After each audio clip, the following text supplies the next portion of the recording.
மீன் வாங்கி 1 வாரம் ஆச்சு. மீன் வாங்குனதுலேருந்து மீன் தொட்டிய கழுவவே இல்ல. ரொம்ப அழுக்கு கூறு கூறுன்னு ஆயிட்டு. இத கழுவுறதுக்கு, எடுக்கிறதுக்கு மாச்சலாவும் இருக்கு. கழுவலன்னா செத்தம் போயிரும். வாட்டர் பியூரிஃபையர் வாங்கி ஒண்ணு மாட்டியிருந்து, அதுவும் வேலைக்கு ஆவல. அடிக்கடி ரிப்பேர் ஆயிருது. எத்தன தான் வாங்கி மாட்டுறது? அதான் பேசாம கையாலேயே மீன் தொட்டிய கழுவி கழுவி போட்டுறலான்னு சொல்லி முடிவு பண்ணியாச்சு. மீன் தொட்டியில தண்ணி அதிகமா இருந்தா, மீன் பிடிக்க கொஞ்சம் கஷ்டமா இருக்கும்.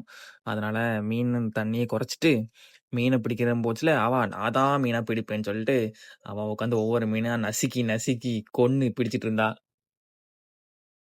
கடைசில எல்லா மீனையும் பிடிச்சு முடிச்சாச்சு.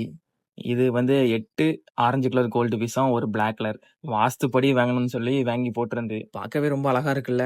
பளபளன்னு மின்னுது. மீன் தொட்டிய எடுத்து கழுவுறதுக்கு ரெடி ஆயாச்சு. பார்த்து பக்குவமா தான் தூக்கணும். சின்னதா அடிபட்டாலும் கண்ணாடி உடனே உடைஞ்சிரும். தண்ணி எல்லாம் ஃபுல்லா எடுத்துட்டு, உள்ள இருக்கிற கலர் கூழாங்கல்ல தான் ரொம்ப அழுக்கு. அத தனியா போட்டு கழுவுறதுக்கு எடுத்து வச்சாச்சு. மீன் தொட்டிய சர்ஃப் எக்ஸல் போட்டு கழுவவே கூடாது. அதத்தான் போட்டு கழுவுவேன்னு பாத்திரம் வெளக்குற மாதிரி கிருட்டு கிருட்டு கிருட்டு கிருட்டுன்னு போட்டு தேய் தேய்ன்னு தேய்ச்சா, மீனு கதி அதோ கதி தான். என்னாக போதோ! ஆனா அதுல படிஞ்சிருக்க உப்பு கறைலாம் சர்ஃப் எக்ஸல போட்டு தேய்ச்சா தான் போது. மத்தபடி நார்மலா தண்ணி ஊத்தி தொடச்சா போக மாட்டேங்குது. கழுவுன தொட்டி பளபளன்னு ஆயிட்டு, அதுல கூழாங்கல்லெல்லாம் கழுவி போட்டு கிளீன் பண்ணி செட்டப்லாம் பண்ணி வச்சாச்சு. இனிமே தண்ணி தான் ஊத்தணும். சாதா தண்ணி ஊத்தக்கூடாது. மினரல் வாட்டர் தான் ஊத்தணுமாம். அப்பந்தான் அதுல இருக்கிற அந்த உப்பு கறை படியாதாம். அதனால 1 குடம் மினரல் வாட்டர் வாங்கிட்டு வந்து தண்ணிய ஊத்தியாச்சு. கப்ல இருந்து மீன உள்ள ஊத்தியாச்சு. இப்பதான் தொட்டி பார்க்கறதுக்கே ரொம்ப அழகா இருக்கு. மீனும் நல்லா அழகா தெரிஞ்சுச்சு.